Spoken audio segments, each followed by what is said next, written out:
Mi nombre es Caín, un eco en el vasto silencio, y he vuelto para desvelaros un relato, el mío. El mundo, esa intrincada urdimbre que llamábamos sociedad, se desvaneció tal y como vosotros quizás lo recordáis ahora. Los hilos de aquel entonces, los susurros de la tecnología, el pulso de la vida cotidiana, los sueños que habitaban los corazones, se perdieron en el abismo del olvido. Sus detalles, como la tía, lo que fue, son para mí sombras en la memoria. Esta es una historia tejida con la verdad, una verdad que quizás a algunos les roce el alma con su tristeza, y a otros les revele un universo. Para mí, sin duda, fue un torbellino de emociones, un viaje vertiginoso que definió mi realidad. Hoy, la existencia se reduce a la supervivencia, a un aliento precario. Las comodidades, los excesos de antaño, son meros fantasmas. Hubo un tiempo en que criaturas aladas, los aviones, surcaban los cielos, uniendo confines con una libertad que hoy parece un mito. Esa era, ese movimiento incesante entre ciudades, se ha extinguido, o se ha encogido, hasta ser un suspiro apenas perceptible. El saber se ha encarnado en el instinto más básico, el de permanecer vivo. En aquellos días, mi espíritu aún no discernía la intrincada danza de las emociones humanas. Sin embargo, en sus rostros, vislumbré una aparente felicidad. Quizás, porque la mayoría ya no cargaba el peso del mundo antiguo, salvo por los ecos que los más ancianos, ya pocos, compartían. La vida, como una vela al viento, había acortado su llama, pues las condiciones, como ya he dicho, distaban de ser óptimas. Y sin embargo, en la quietud de la reflexión, me asalta una pregunta. Dado el crepúsculo que nos alcanzó, ¿eran realmente buenas las condiciones que nos precedieron? Siempre hubo algo que me cautivó, aunque su razón se me escapaba. La conexión inherente con la naturaleza, ese abrazo silencioso con lo que nos rodea. Amaba la vastedad del cielo, la aparente serenidad con la que la naturaleza se entregaba, en perfecta comunión consigo misma. Era como si la tierra volviera a aceptar a la humanidad, que una vez solo la trató como un mero recurso para su disfrute, y no como una compañera más de viaje en este delicado mundo. Siempre me ha asombrado la inquebrantable capacidad de la humanidad para adaptarse, para tomar lo disponible y, con ello, forjar una chispa de felicidad. También me ha sorprendido su don para soñar, para anhelar esas sombras vagas y distantes que danzan en sus mentes.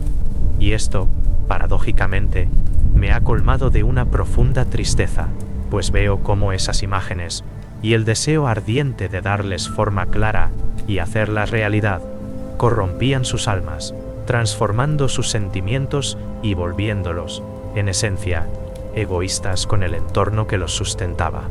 Por ahora, deseo situaros en el corazón de nuestra realidad, en cómo afrontamos la cruda verdad de vivir y de estar vivos.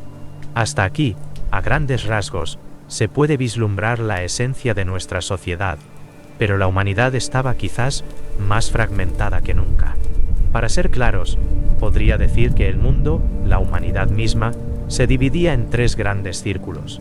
El común de la gente, que ya he mencionado, las personas que pertenecían a Olimpo, de quienes os hablaré más adelante, y el entorno al que yo mismo pertenecía.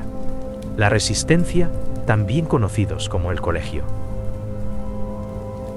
Como ha ocurrido a lo largo de la historia de la humanidad, el conocimiento nunca se pierde del todo. Aquello donde quedan lagunas, simplemente se reinventa. En este caso, el saber acumulado era retenido y utilizado casi en exclusividad por Olimpo.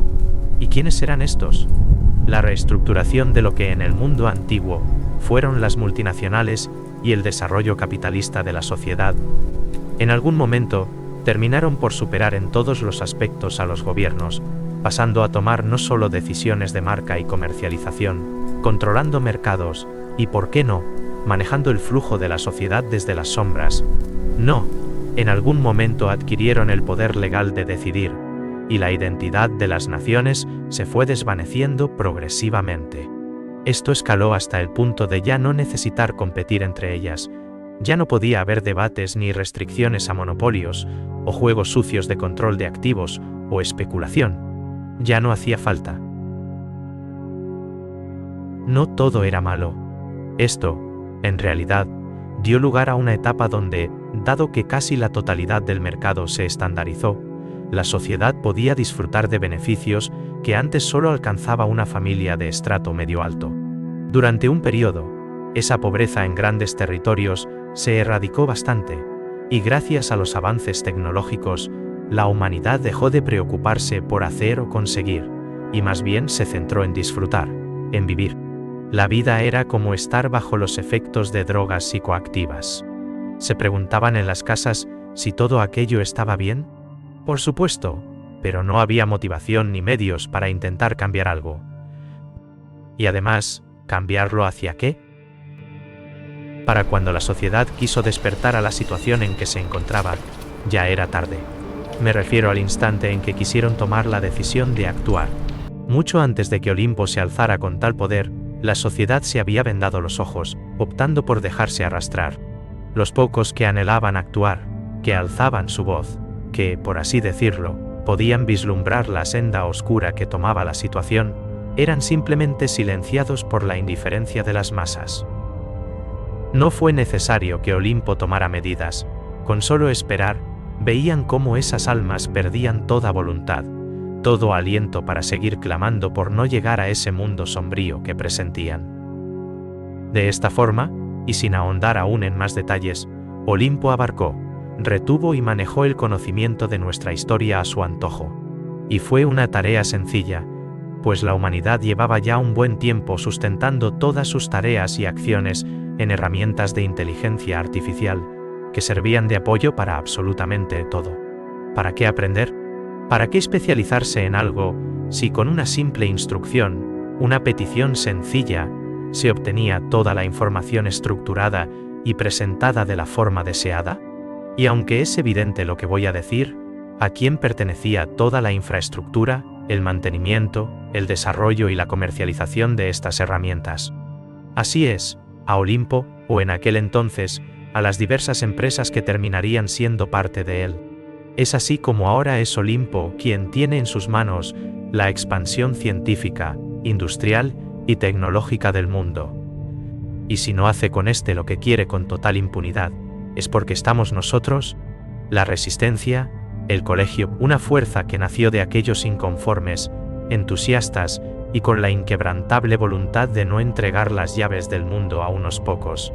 Entre ellos y los recursos dispuestos por las naciones, que ya se veían totalmente superadas por la situación, lograron conformar una fuerza lo suficientemente robusta como para presentar eso, resistencia. Nos tuvimos que mover con rapidez y precisión, logrando conservar y utilizar ciertos recursos, sobre todo de índole científica y no tanto tecnológica, al menos no convencional. Olimpo fundamentó su plan de acción en ingeniería de automatización y robótica. Dado que contaban con un fuerte desarrollo e inversión en el aspecto de la inteligencia artificial, no les fue difícil desarrollar una fuerza militarizada, que ahora conocemos como ángeles.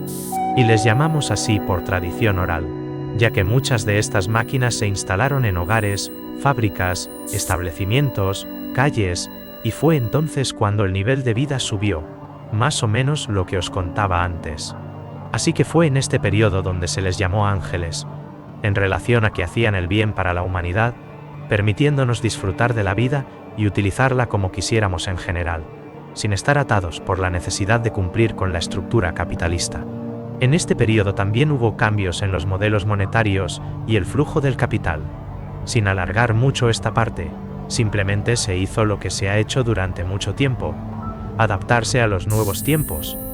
El caso es que bastaron solo pequeñas actualizaciones en sus directrices y enriquecer o reestructurar su base de conocimientos y protocolos de actuación para que se convirtieran en máquinas letales, unido a un refuerzo estructural de la unidad.